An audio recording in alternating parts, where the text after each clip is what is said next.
Como é possível, eu pergunto, alguém gravar vídeo cheio de ódio, alguém gravar vídeo incitando ao ódio, falando da necessidade de destruir a dignidade humana, de incitar a violência e ao mesmo tempo posar de defensor dos preceitos evangélicos? Ou seja, eu uso o evangelho e uso a vida de Jesus, a quem eu digo seguir, para defender a violência, a tortura, a pena de morte e a destruição das pessoas. Adapto Deus ao meu universo moral. E aí o Deus customizado tem seu aspecto mais trágico. Faço Jesus defender a pena de morte, sendo que ele sofreu a pena de morte. Defendo a tortura em nome do bem, quando o supremo bem foi torturado. E excluo pessoas que não mereceriam a misericórdia ou a compaixão, em nome do Deus da misericórdia e da compaixão. Será que essas pessoas, que eu estou chamando, entre aspas, homens de bem, leram o mesmo evangelho que eu li? É a eliminação da culpa provocada por alguns religiosos e por alguns discursos religiosos que torna esse tipo de religioso problemático, sem generalizar. Porque perseguir, matar e fazer discurso de ódio em nome de Deus é a suprema elaboração do mal. Porque eu torno o ódio uma virtude, a exclusão um mérito, e torno o combate ao outro um dever ditado por Deus. Um Deus, naturalmente, que não tem nada a ver com isso. Odiar o pecado e amar o pecador. Fórmula medieval complexa e muito interessante. Eu odeio que você seja um ladrão, porque roubar é errado, fere aos princípios básicos da sociabilidade. Eu odeio que você roube e vou fazer de tudo dentro da lei e dos direitos para que você pare de roubar, porque é errado roubar.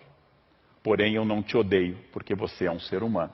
Eu odeio o ladrão, não simplesmente o ser humano que rouba. Preceito medieval que foge à nossa ideia de bandido bom é bandido morto.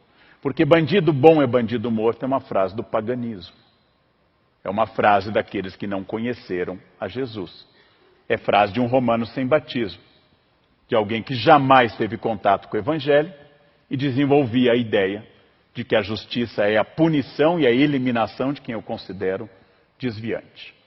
O curioso não é a incoerência natural de todos nós, de mim, de qualquer pessoa, mas é afirmar a violência em nome de Jesus.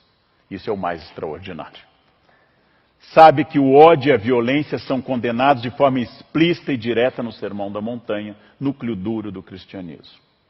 Que Jesus recriminou o impulso de Pedro, que ao cortar a orelha do soldado romano, Cristo restaurou essa orelha e anuncia ao apóstolo: aquele que usar a espada será punido pela espada. Aquele que empunhar a arma será castigado pela arma. Eu não vim trazer a espada, eu vim trazer a paz. Princípio magno do mestre, horas antes de ser torturado e morto. Pela natureza da encarnação de Jesus e de sua morte sob tortura, todo e qualquer cristão nasce com a obrigação de ser inimigo da tortura e da violência. Porque, afinal, Jesus foi torturado e condenado à morte, de forma injusta. Todo o corpo humano faz parte do corpo de Cristo. Princípio teológico comungado por quase todas as expressões cristãs.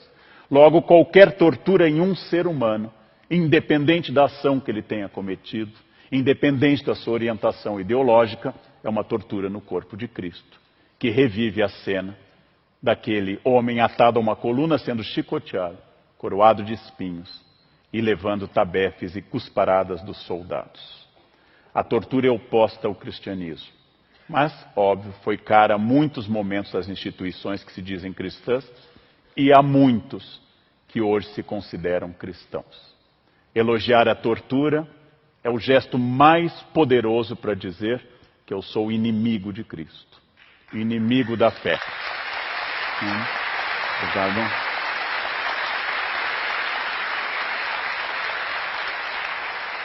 Não que a Bíblia, especialmente o Novo Testamento, proíba qualquer tipo de punição, mas proíbe a destruição do humano. Mesmo que eu tenha que reter alguém para que não seja um perigo social, isso deve ser feito com respeito. Mesmo que a pessoa tenha errado como adúltera, eu não tenho que dizer, atirem à vontade a pedra, porque ela não é uma pessoa de bem. Jesus diz, quem não tiver pecado, atire a primeira pedra. Os homens de bem, entre aspas, porque naturalmente há homens de bem, há mulheres de bem, há pessoas de bem, de fato, mas eu vou usar essa expressão no sentido usual das redes sociais. Os homens de bem proclamam que os direitos humanos são para os humanos direitos. Frase contraditória, que eu ouvi várias vezes. Chamamos em filosofia isso oxímoro, contradição em termos. Ou seja, se são direitos humanos, pertencem a todos os humanos. Pertencem inclusive aos políticos. É tão radical essa frase, que nós devemos dizer que todo senador tem direitos humanos. Todo deputado, todo presidente tem direitos humanos, porque ele é inerente à espécie humana. Não há direitos humanos porque eu pago impostos. Não há direitos humanos porque eu, Leandro, trabalho 14 a 16 horas por dia. Eu não tenho nenhum direito a mais do que a pessoa que não trabalha. Todos temos direitos humanos.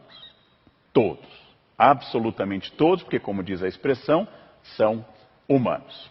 Com isso, nós temos que pensar que esses achismos, esses truísmos, que entram em conflito aberto com a vida de Jesus, que afinal, se alguém se deu ao trabalho de ler os 4 evangelhos, a frase é absurda.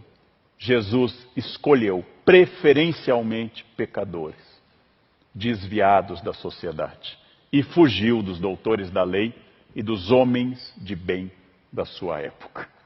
Jesus procurou as pessoas excluídas, os publicanos, as prostitutas, a adúltera, e disse que viera para eles e não para os que não precisavam de salvação.